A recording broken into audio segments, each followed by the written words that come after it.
Rosetta, Rosetta, nell'etere brilli tu, come ponte tra passato e futuro, nelle parole dei tempi, leggi il mondo. Gabrielino, buonasera Gabriele, siamo in diretta anche questo giovedì 14 novembre con Rosetta, il nostro podcast che giunge oggi al suo ultimo episodio, caro Gabriele. Se sei d'accordo procederei immediatamente con il language switching. Let's switch into English, definitely. Okay. So good night to our Italian audience, but also good morning to Mia Consalvo, who is connected from Montreal. Hi, Mia. Hello, how are you? We are fine, thank you. Pretty tired. We are in the end of our day.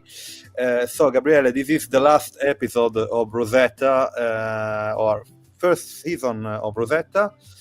We are very happy to host Mia Consalvo, directly from Montreal, Canada. So, as always, before starting titillating her with our questions, I'd like to hear your brief profile. Mia, you should know that Gabriele every time stalks our guest by creating them profile online. So, Gabriele, we are hearing you. No. This is just obviously an exaggeration. I just really enjoy to study a little bit the profile of our guests. So we're very happy to have Mia Consalvo with us today. Mia is a very internationally renowned scholar in a field that it's really interesting for us as media semanticians. She is professor and Canada Research Chair in Game Studies and Design at Concordia University in Montreal. But she has, if you go on her website, Consalvo.com, you're going to find a lot of projects that she run and that she is currently running regarding very different areas of what I would say are her main fields of interest. One is the biggest one, maybe the biggest possible conceivable today. So internet research, internet studies. She actually edited a pivotal handbook regarding internet research, which is a reference book for everybody studying the internet and social media and social networks and social media. But actually, we invited Mia today for a very specific reason, because she's an expert in video game studies, and she published more than a handful of books for MIT Press and other renowned publishers concerning this field of study, which is super interesting for us. Also because we engaged online with her scholarly profile when her upcoming book was announced a few months ago, I would say. It's actually co-authored book with Marc Lajeunesse and Andrei Zanescu. It's going to be published on February 2025 for MIT Press, and it's focusing on Twitch, which is a specific subfield of research that here in Italy, I think it's completely neglected, as Bruno perfectly knows, because Bruno is a frequent watcher and also producer of Twitch contents. The book is going to be entitled Streaming by the Rest of Us, Micro Streaming by Video Games on Twitch. So it's a peculiar subject matter on Twitch, because it's not the big guys on Twitch, but rather on the small accounts that make actually most of the material, the contents that we can see on Twitch. And so definitely we are going to ask Mia about Twitch, but I think that and then we give the floor to Mia with our first question. I think that the first question has to be definitely, since we are in Italy, which is a country in which there are a few scholars working in the field of game and video game studies, but they are just a few spread across philosophy, sociology, media studies, and semiotics. As I was saying off camera to Mia, we have a handful of fellow semioticians studying video games, but to cut a long story short, it's actually still a neglected field of study in Italy, which is nonsensical for very different reasons. So it's not an easy question, but I guess it's a very good introductory question for Mia, which is I would ask Mia, which is the not state of the art, but the state of wellness, the state of health of video game studies from her perspective. So in the US, in Canada, because Mia is from the US, but she works in Canada. And if she would be prone to have a kind of interpretation of the fact that in some countries, like Italy, that has a strong tradition in sociology, semiotics, philosophy, why such a huge and pivotal subject matter like video games is so oddly enough neglected today. Mm-hmm. So Mia, the floor is yours. Thanks a lot. Thank you. Well, to start, I'd say that the history of game studies, modern game studies, has been around for about 20 years. So the Digital Games Research Association, which I helped to found, started in 2003, 2004. And it was put together by scholars across Europe and North America mostly. And I would say Scandinavia probably had the biggest representation in Europe. The driving force behind the organization was to see games as part of culture and important parts of culture. Before that, most of the studies of video games had been done by psychologists who were interested in the effects of games on children. You know, do games make kids violent, or can games cause addiction? And it really wasn't until about 20 years ago that researchers said there's more to games than that. Adults play games too. They're a big part of economies, and they deserve a broader focus for study. And I would point out that Italy is not alone in neglecting games.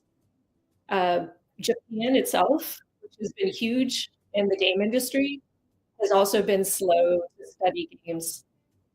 I know a few researchers there, but I think it's also tied to cultural ideas about, should we take games seriously? Should we take play seriously, especially by adults?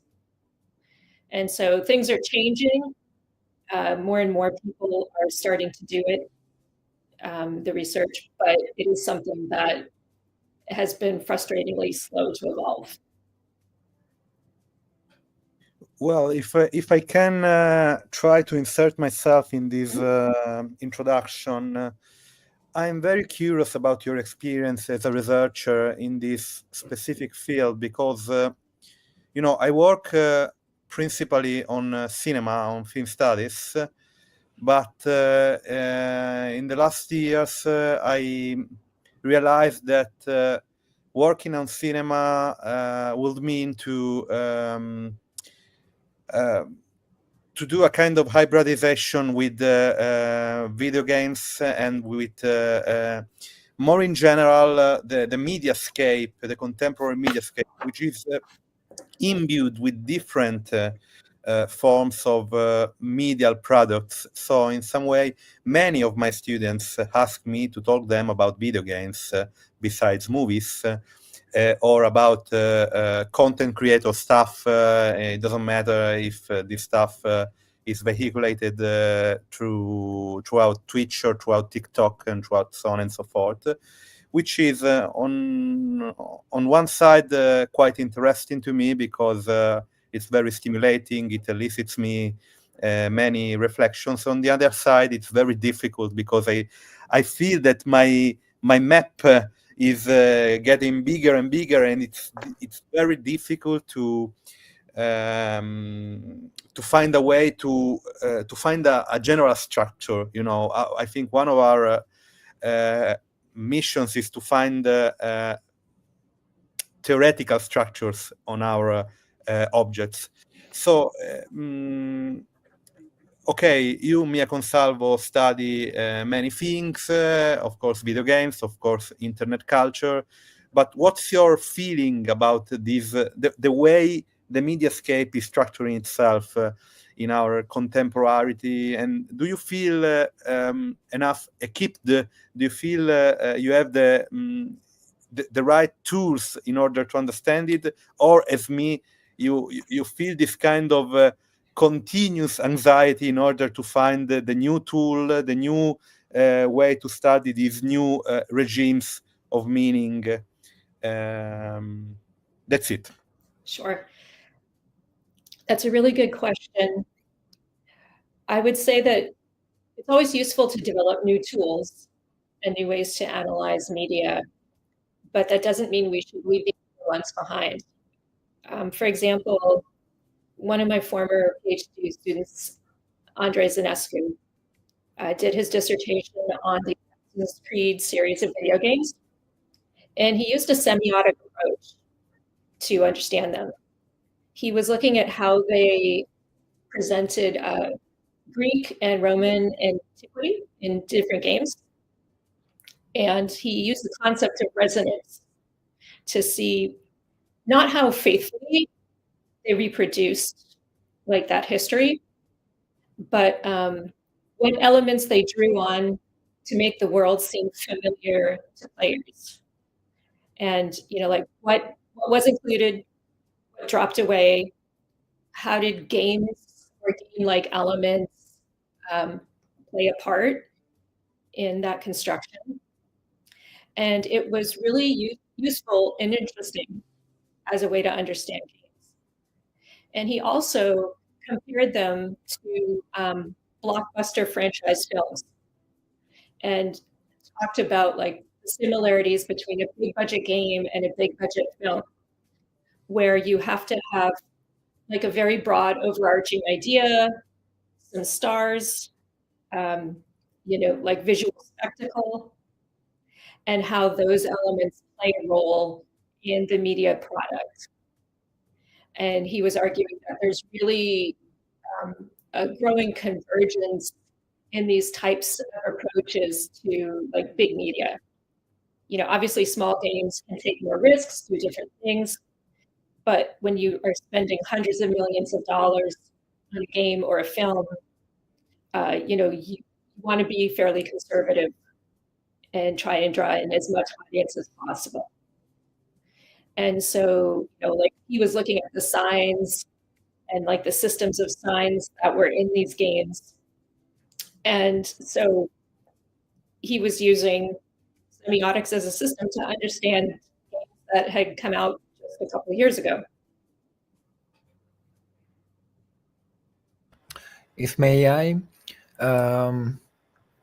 definitely there is a kind of aesthetic pressure that video games are implementing on the other media, because, for example, if you read the critics of a given movie that they didn't like at all, they use really specific adjectives. For example, comic book like, as if comic book were something to be disregarded, or music video like editing, so fast-paced montage, or video game like editing as well. So there is this kind of aesthetic pressure which is visually prominent, and at the same time it's the object of some biases from the, I would say, not necessarily conservatory, but more static people in the field that feel uneasiness in interacting with an object like video games.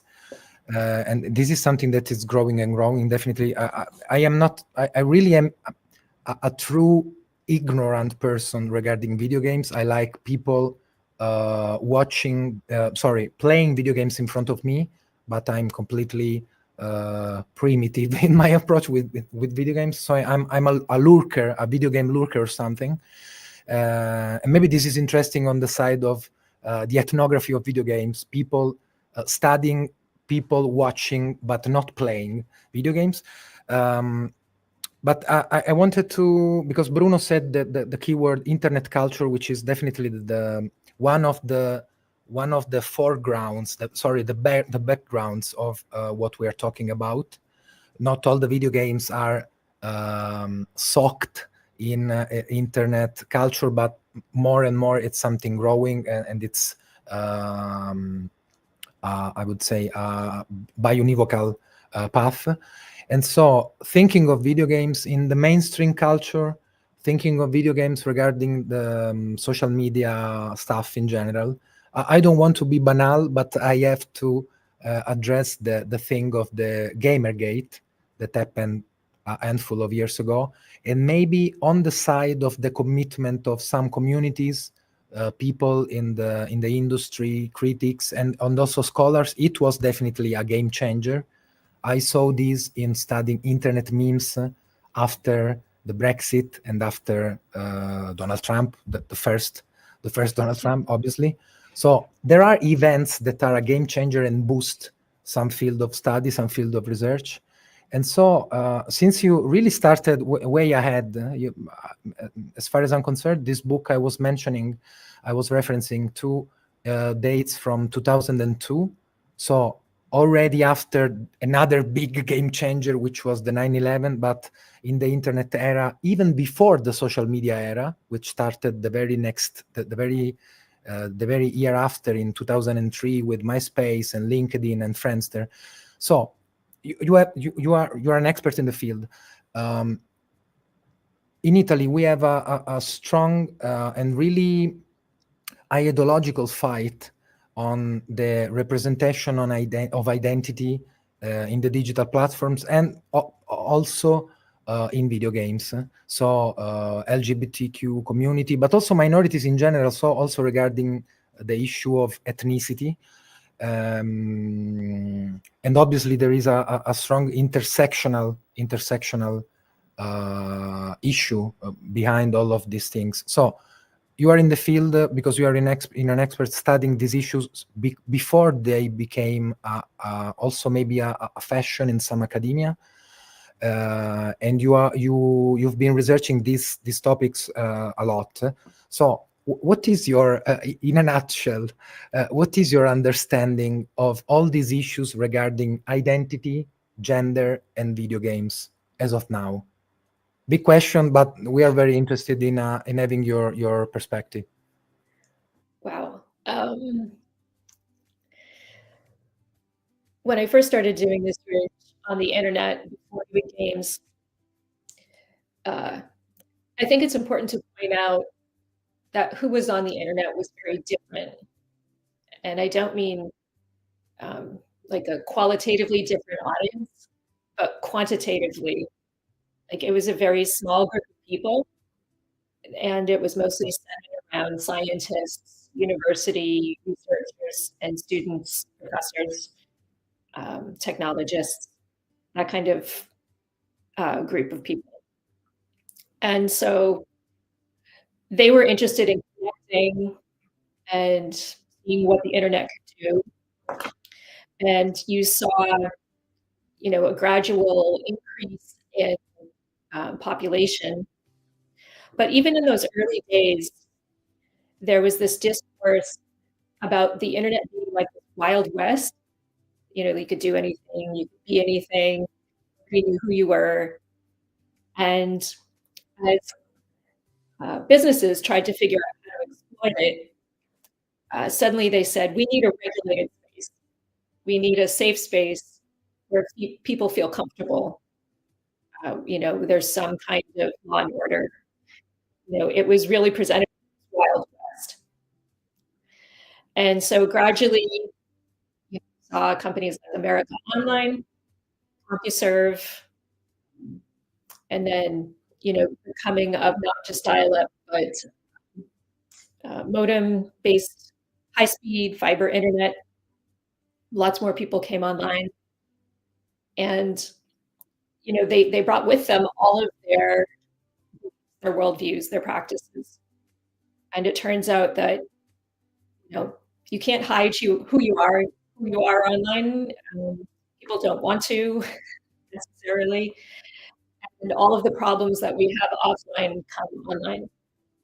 And it's just that the tools that we built, people didn't always think their way through what they were creating with them, and they led to situations where people could be harassed easily, at volume, at speed. And so you eventually saw things like Gamergate, right? And that just highlighted problems that had been around for years. And it was really the first time that the mainstream media took note of it and said, hey, this is a problem. And of course, people who were on the internet knew that it wasn't just video games. There were these problems in lots of spaces online. But it was particularly virulent at this point. And so now, Gamergate was literally a decade ago. It's not really that it ended, because there's still harassment online. You still have to be careful, especially who you are. Some companies, some systems, some groups have tried to introduce systems to make things harder for harassment to get through. But at the same time, other groups, companies have made it easier. You just look at the evolution of Twitter into X and the removal of barriers, the reinstatement of people who were banned. And that's, just more of the same. So I think we see the same problems continuing. One of the new things is just that we're saying it out loud. More people acknowledge that it's a problem and are trying to address it. Gabriele, I go on because one of the things I think are very interesting about the Gamergate issue was that and is that it is capable of revealing us how video games are more a thing you watch than a thing you play. So video games as something first of all conceived as an audiovisual product available for people to be watched, to be enjoyed without directly playing it. And this is also, I'd say, the reason behind the fortune of platforms like Twitch. In Twitch, you see a streamer playing something with thousands of viewers watching them. And this connects video games with other audiovisual products, such as, of course, movies, TV series, and so on and so forth. So usually there is this cliche of the video game industry as the richest industry in the world, and this is certainly true. But one of the main causes of this richness is not related to gamers, but related to viewers in some sense. So here there is also an economic and cultural short circuit. For example, I don't play video games, but I watch many people playing video games. And this is also why with a friend of us whose name is Gianmarco Giuliana, who is one of the ciao Gianmarco, who is one of the most capable Italian game scholar, are trying to create a cinematographic festival where people go to cinema not to watch movies but to watch gameplays, people playing video games. what's important to say is that with this switch from playing to watching, you can also vehiculate certain ideological stuff. And also this ideological stuff could be very bad, as in the case of Gamergate, who was, and I'd say who is at a certain level, a way to exploit video games as neutral devices you can imbue with sexism, racism, whatever you want you want to say. So I'm interested on your opinion, Mia, about this connection between watching, playing, and also thinking video games as a way to think and to represent ourselves, our identities, and also otherness, the world outside us. Right. Just so you know, my earbuds they're dying. So if I and go to my audio, that's what's going on. I wouldn't say that games, all video games have beliefs, have politics, and even if you think that there's no overt message being conveyed by a game, I mean, there's still culture, the culture that the game is coming from, dominant beliefs in that culture, maybe being made, or maybe now they're being challenged. I think one of the most interesting things to happen with games over the past decade is the emergence of indie games and smaller games, games produced by amateurs, game jams on their own, and folks who have a point of view that may be different from like the larger game industry. And so they can create a game where someone like that is the main character, and that can be somebody of a different gender, with ethnicity, with different beliefs about politics or the world. They can create a different world. We talked earlier about science systems and creating worlds.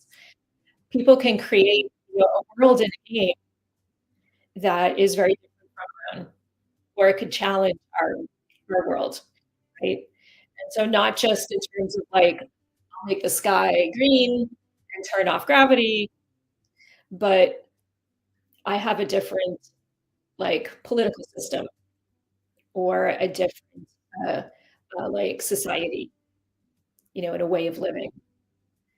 And while games may not sell millions of copies or be sold globally, they are a way to express yourself and your beliefs, and they do spread. And this is a way that larger industry creators also get ideas. And so it's like slowly some of these ideas spread. For example, I'm playing the new Dragon Age game, and one of the companions is a transgender Kunari. She's not human. And you can see different ideas about society and culture and how they've filtered into the game. And players can agree or disagree, whether they should be there or not, but they're there. And they were not there 20 years ago. You would not have seen that. And so, the games themselves offer these new opportunities for creators. And at the same time, when you talk about streaming, it's a way for the player to possibly have a conversation with other people about what's going on the screen, right? So you may do that with your friends in general, whether you stream or not, but maybe you live in a place where you don't have a lot of friends, you just moved or something else like that. And so Twitch, streaming services like it, at their best, can create these communities where people will watch a game, talk about it, critique it, argue for how it could be. And so it allows that wider dissemination, right? I don't want to ask for direct spoiler of the book that it's about to be published, but I will definitely try to dig a little bit in the content. I'm very interested in at least two things regarding the research that you carried on, that you and your fellow researchers carried on Twitch. Definitely one is on the methodological side of the research. So I'm very genuinely curious about the methodology. So the blending between quality and quantitative, and this is again something that I already asked you off camera, because I'm very interested in this. So the idea that according to the blurb that anybody can already read on the MIT website, there is a kind of blend between proper research, so like ethnologists or anthropologists doing an observation of phenomena that are supposedly external to you, so a different community. But on the other hand, you are active Twitch users as well, and so there is a part of the book devoted to what I would call self or auto ethnography, which is interesting again because in Italy this is a controversial issue. We are not so prone into making the author speak by himself in research. There are some auto-fiction books doing an essay work as well, but it's different literature from the one that it's considered academic. So the methodology, and actually, again, I don't want you to make to sabotage the book and give us a spoiler, but I'm very curious to know which is the, I guess, huge difference between big time users on Twitch and big guys and also corporations or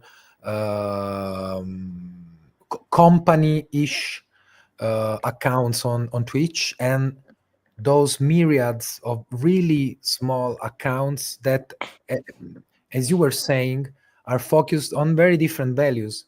They're focusing on strengthening an even super small community. They are focusing on the fatigue function of communication. So to say one to the other, to say each other, I'm here. So I'm curious about the difference between the big visibility of a lot of Twitch accounts and the, again, huge invisibility but quantitatively relevant silent accounts on Twitch. Okay. We started the research, or I started it by looking at a lot of Twitch, just trying to find as many different channels as possible, see what people were doing, if there were differences, how people streamed maybe the same game. And especially looking for folks who were not the big names or the huge accounts. And we slowly decided on a group of folks to watch for a period of time, to get a better sense of the evolution of their channels and what they were doing and like the consistency of like what they were saying or doing. And that gave us a better sense of, like what was on Twitch. We then did interviews, and at the same time, we decided, Mark, Andre and I, that to really understand the process of streaming, we should do it ourselves. And so for, I think it was 2 months, we agreed to stream several times a week. We each created our own channel, and we could do whatever we wanted. And we all became the small streamers that we were writing about.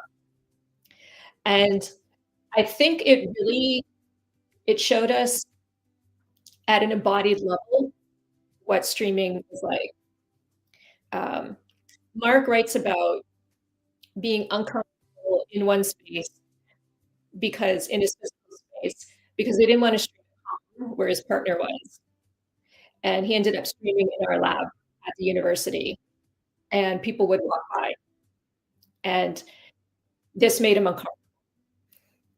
And eventually he decided to like draw them into the stream. And he discovered that this was something that appealed to him. But he contrasts that with like the empty chat and how he felt like he really wasn't reaching anybody, building any community. So he had to create community in a different way. And this is something that, you know, some of the folks we interviewed echoed as well, that they really wanted people to watch because that was the community. They might be okay with streaming to no one or a few folks if there was the promise of more people coming along, because it was those interactions that they really valued. Some of the other things we noticed, the real work involved in setting up a stream. You know, like I was using a Mac, I had huge problems with the audio. And so it really gave us greater insight into when people talked about how big the problems were that they would overcome to stream. Also, in terms of the big versus small, you know, we talked to a few folks who were partners, and they had some sponsors, and a couple of them made money enough to maybe live on, or they had like some other part-time job, but the vast majority did not.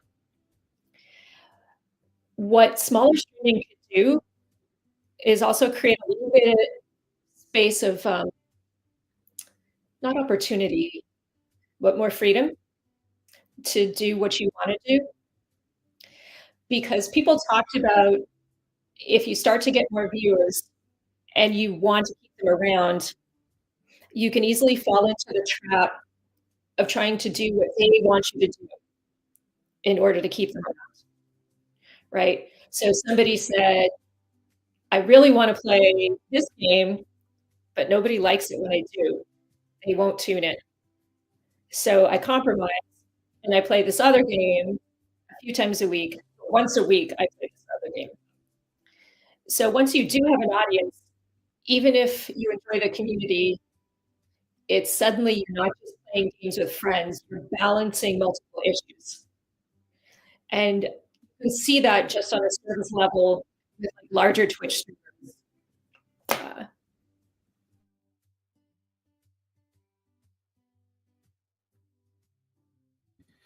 You have to turn on your microphone on the laptop. There we go. Can Okay, you? let's try. Okay. Okay. So yeah, the larger streamers, you know, they're beholden to not just their community members, but then also sponsors, with the, you know, or physical products or also game companies. And they come with like contracts, you know, if you want this game ahead of time or for free, you may have to agree not to criticize the game or talk about certain topics. Whereas the smaller streamers are free of these constraints, right? Because they have less audience, you know, they're kind of below the radar, which, you know, can be both good and bad. Well, Gabriele, I think that what is very interesting, at least to me, is the fact that on the one side, that platform gives you the sense, as you said, Mia, of freedom of doing whatever you want to do. On the other side, you have to compromise with the necessities of a market, which is both an economic one, but also a cultural one. So based on my experience on Twitch as a viewer, what I can find is, besides video games, many people doing the so-called just chatting. So basically speaking alone or speaking alone with a community, interacting with them through the chat and through all the systems implemented by the platform. But always under this kind of silent blackmail that if you don't do what is requested by the trend, what is requested by the fashion, you will be a silent voice spread in this mare magnum of other voices, which of course technically are allowed to speak, but if you speak without no one listening to you, are you really speaking? So the fact is, you can do what you want, but there are two questions related to this strange freedom. First of all, you can do what you want, but if you are alone, you are doing something probably useless, unless you interpret it as a kind of personal diary of yourself, like the paper diary you have in your teen life. And secondly, you can do what you want, but what really do you want to do? So what's your how can you use this freedom? Because of course we are free, but in some way we are embedded with the issues of contemporary life. We are bonded with other people in terms of issues, problems.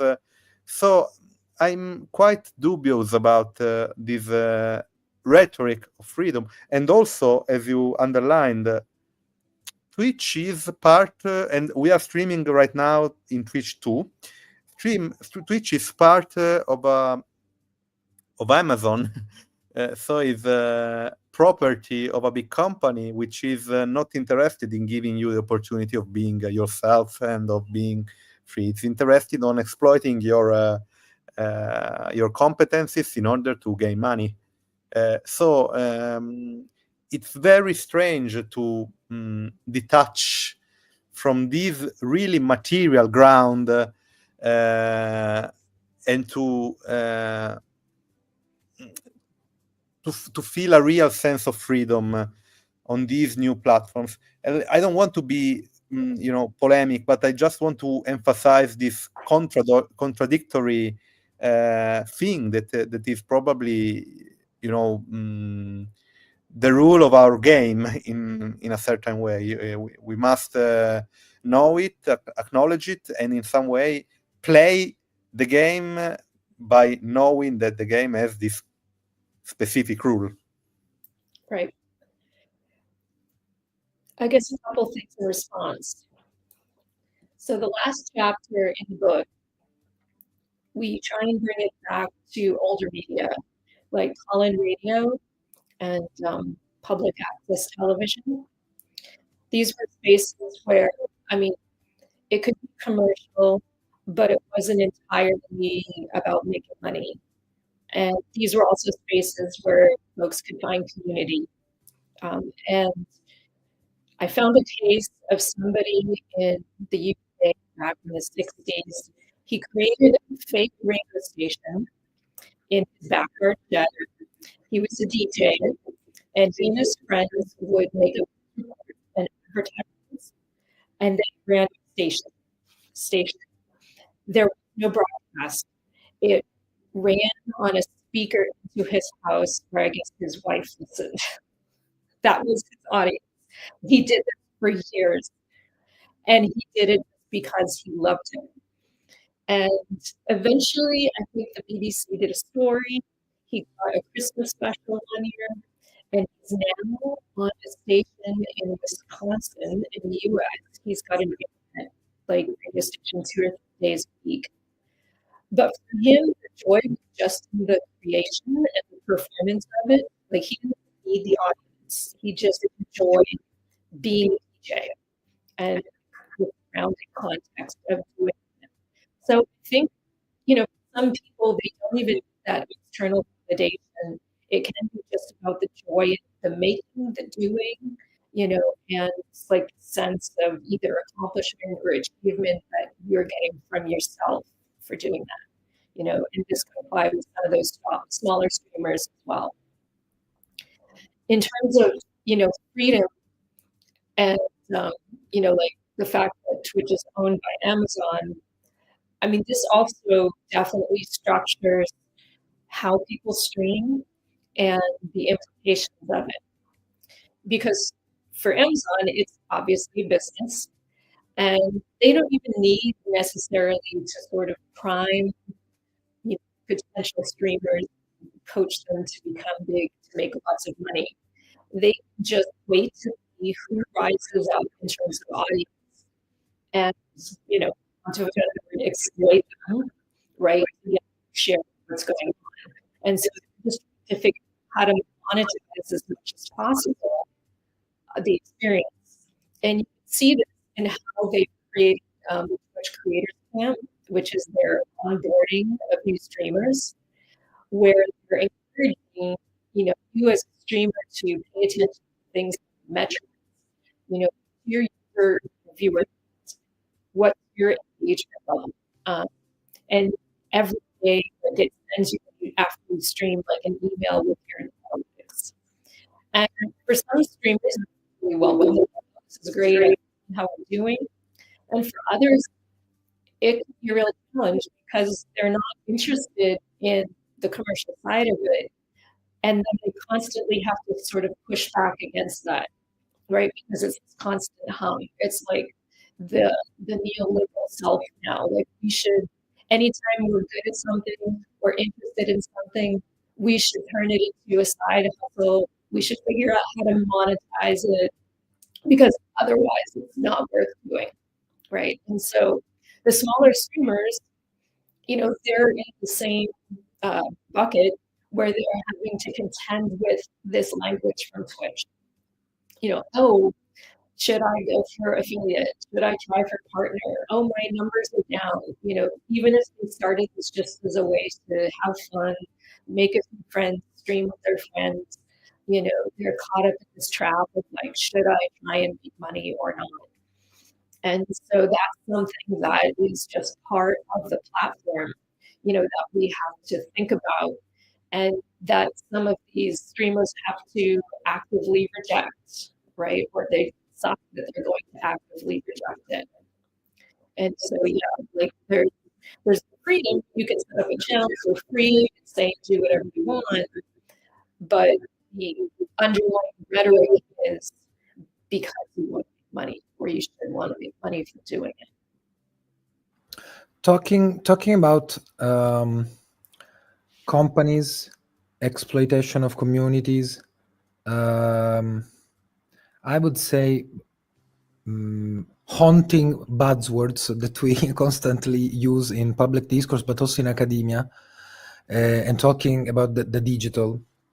I noticed, I may be wrong, but I noticed that among the buzzwords that are circulating in the last few years in academic studies and in studies concerning digital platforms, interactive contents and users, there is a blank space.